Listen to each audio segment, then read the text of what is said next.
ज्यादातर लोग जानते हैं गीता वाटिका में श्री राधा बाबा विराजमान रहते थे।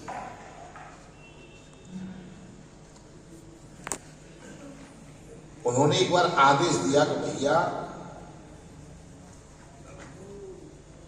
हमारे गुरु जी उनको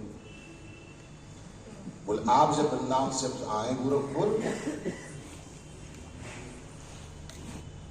तो बरसाना में ब्रजवासियों के घर जाना, वहां की हमको मधुकरी चाहिए। बाबा का आदेश था, वो ठीक है बाबा ले आए। जब ब्रजवासी घर गए तो दोपहर के 11 बज रहे थे।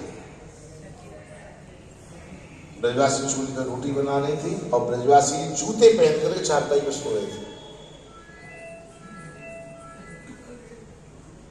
चारपाई पे ब्राह्मण सभी गए, जूते पहन के चारपाई पर सो रहे थे और घर में ठाकुर जी का एक फोटो नहीं, सारे चित्र लगे हुए फिल्मी हीरो हीरोइन के सब चारों तरफ, और घर में ठाकुर जी का एक फोटो नहीं, किसी की देवी देवता का नहीं। हम जैसे गए तो देख करके बड़ा आश्चर्य होगा, जिस घर में ठाकुर जी का एक फोटो देखने को नहीं है, बाबा ने उस घर से रोटी मंगाई, बड़ा आश्चर्य हुआ, पर बाबा ने मंगाई तो कोई तो विशेष बात हो। हमारी जगह वो क्या बात है, बजवाई सही क्यों आया है, बोल तो रोटी चाहिए आपके घर की। क्यों चाहिए, इच्छा है भिक्षा, ठीक है तो रोटी बना के दे दें। सब आप लेकर के आए। जब गोरखपुर जाकर पहुंचे, बाबा बुद्धि बाबा ने नाम बताया था, मुझे ध्यान नहीं, नाम भी बताया था मेरे पास। जैसे ही बाबा ने रोटी दी, बोले भैया तुमने धन्य कर दिया आज मुझे, बोले इस घर की रोटी खाना परम सौभाग्य है मेरा।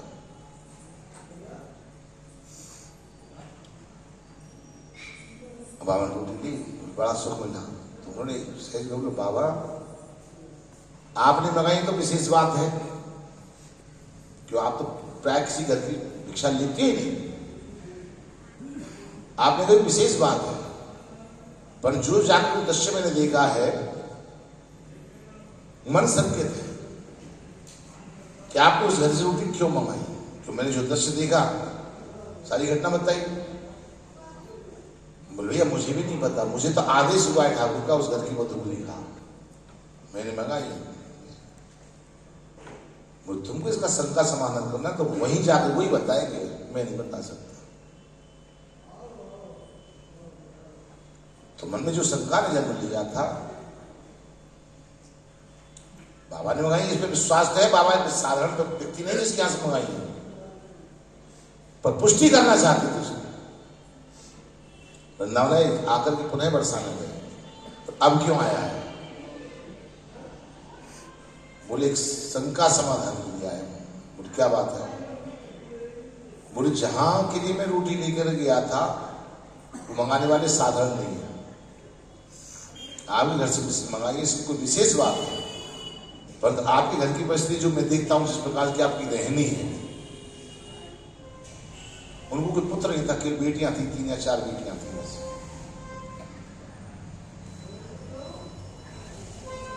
तो उस परिस्थिति को देख करके आपके घर की रोटी खाई, फिर मन में शंका जन्म लेती है, बोले आपने आपके घर की रोटी क्यों बनी। अच्छा इधर उधर जानकारी की तो पड़ोसी ने बताया, बोले आदमी तो बड़ा निकृष्ट है, बोले कभी शिव जी के मंदिर दर्शन करने नहीं जाता है, और पता नहीं नहाएगा कि नहीं नहाएगा, ना कहीं कमाता है ना कुछ, पड़ा सोता रहता है इस आदमी का, तो वो पड़ोसी की जानता है। बोले आप घर से रोटी मंगाई कोई विशेष बात तो है, मैं जानना चाहता हूं आपके घर की ही रोटी क्यों मंगाई। बोले मैं तो बहुत ब्रजवासियों को जानता हूं, यही का शरीर है, ऐसी क्या बात है। तो ठीक है तो आ, तो अंदर कमरे में लेके गए, उन्होंने जाके की बात की भैया मैं नहीं जानता, भजन क्या है? मैंने कई भजन माला जूली के भजन नहीं किया। घर में तुम देख रहे हो कोई ठाकुर का चित्रपट या कोई ठाकुर सेवा हो, ऐसा भी कुछ नहीं है। बोले आज तक मैं कहीं मंदिर चढ़ के नहीं गया। बोले खिड़की है कमरे में, जंगला नहीं छोड़वा देते, जंगला छूटा हुआ था, वहां से प्रिया जी का शिखर दिखाई देता था मंदिर का। बोले मैं ज्यादा कछु ना जानू, लाली की जब इच्छा होते हाथ में दर्शन देते। लाली की जब इच्छा, मतलब प्रिया की जब इच्छा होती है तो वहां शिखर पर उनके दर्शन होते हैं साक्षात। मेरी तो बेटी को भाव है, भगवान ने मुख पिता स्वीकार कर लियो, मेरे अपने को इच्छा हो या बाकी इच्छा हो तो यहाँ पे दर्शन देती हूँ, याद याद मैं कछु नहीं जानता। मैंने जो कहा था ब्रजवासी, ब्रजवासी आज भी ठाकुर को ठाकुर स्वीकार नहीं करते, भगवान स्वीकार नहीं करते, क्यों? अपना संबंध बनाया हुआ है। जैसे हमारे प्रथा है कि बेटी के घर जाना नहीं, अब तो खैर प्राय मर्यादाएं नष्ट हो गई है, प्राय संबंध कर देते, पर बेटी के घर कई पिता नहीं जाते थे, भाई चले जाते थे, संदेशा मंगा लेते थे। चले भी जाए कदाचित तो उस घर का, उस गांव का पानी भी नहीं पीना। जिस गांव में हमने कन्यादान कर दिया बेटी की, उस गांव का पानी भी नहीं पी सकते, ये मर्यादा है। आवाज का तो लोग समाधान करते हैं, क्या है घर में खाएंगे उसके पैसे भी आएंगे। मेरी जहां तक जानकारी है ये प्रथा क्यों चली है, ये किसी महापुरुष ने, महाराज नरक की कथा है, आपने सुनी होगी, श्रीमद् भागवत महाराज नरक की कथा आती है। 1 सहस्त्र गाय रोज दान करते थे तो लाखों गौ बंधी रहती थी। उन्होंने किसी ब्राह्मण को गाय दान की, वहां से छूट करके वो ब्राह्मण के घर से निकल के गैयों में आकर अगले दिन वो गाय पुनः दूसरे ब्राह्मण को दान हो अनजाने में। अब दोनों ब्राह्मण मार्ग में टकराए, दोनों का विवाद हुआ, दोनों ब्राह्मण एक ही गाय पर अड़ गए कि यही गाय चाहिए। माइक ने बहुत समझाया कि भाई एक के बदले में 1000 गाय दे दो, पर नहीं। जब हमारे नरक का शरीर छूटा तो जब गए तो यमपुरी पहुंचे, तो बड़ा आश्चर्य हुआ, यमपुरी मैं क्यों आया हूं इतना पुण्य करने के बाद, 1 सहस्त्र गाय रोज दान करता हूं। तो बोले आपने भूल से दान की हुई गाय दोबारा दूसरे को दान कर दी, और जो धन दान किया है उसका हनन तो किया, तभी तो दूसरे को दान किया। बोले आपसे अपराध होना है, बाकी सारे आपके पुण्य हैं, उसका दंड क्या है? बोले आपको कुछ पल के लिए क्रिकेट बना करके सूर्य कुएं में डाल देंगे। अब आप ये बता दें, पहले दंड भोगना चाहते हैं कि स्वर्ग जाना चाहते हैं? भाई दंड विचार किया, बोले कुछ क्षण की तो बात है, पहले इसी को भोग लो, बाद में स्वर्ग तो है ही नहीं। तो पहले वो दंड स्वीकार किया। सतयुग के कुएं में पड़े हुए महाराज नरक द्वापर में जाके उद्धार हुआ है, जब भगवान श्री कृष्ण ने स्पर्श किया। तो जब बेटी की किसी को दान कर दिया तो आपका धन उसके धन में जाकर के मिल गया, तो आप यदि उसको ग्रहण करते हैं तो दान किए को नहीं खाना चाहिए। इसलिए बेटी के घर का पुराने लोग पानी भी नहीं पीते थे, उस गांव का पानी नहीं पीते थे, इसलिए नहीं जाते थे। अनजाने में किया हुआ जो पाप है उसका ये दंड है, और जो जानबूझ के कर रहे हैं तो उनके मन में वही भाव था कि मैं बेटी के घर नहीं जाऊंगा, बेटी की जब इच्छा होगी दर्शन दे देंगे।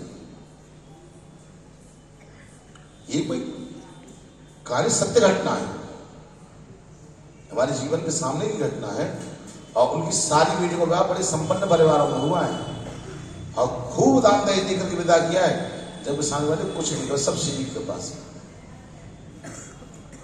तो ब्रजवासियों का जो ठाकुर पर अपना वात्सल्य है, सबके अपने अपने संबंध है। ब्रजवासी चाहे प्राय ठाकुर से संबंध बनाकर के व्यवहार करता है, और बड़े गजब की बात है,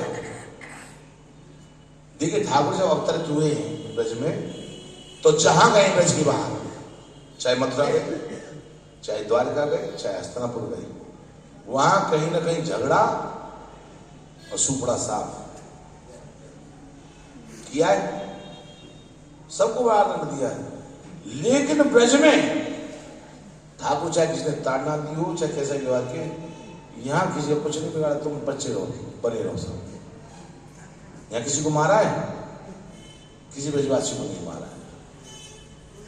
और ब्रज से बाहर किसी को छोड़ा नहीं है।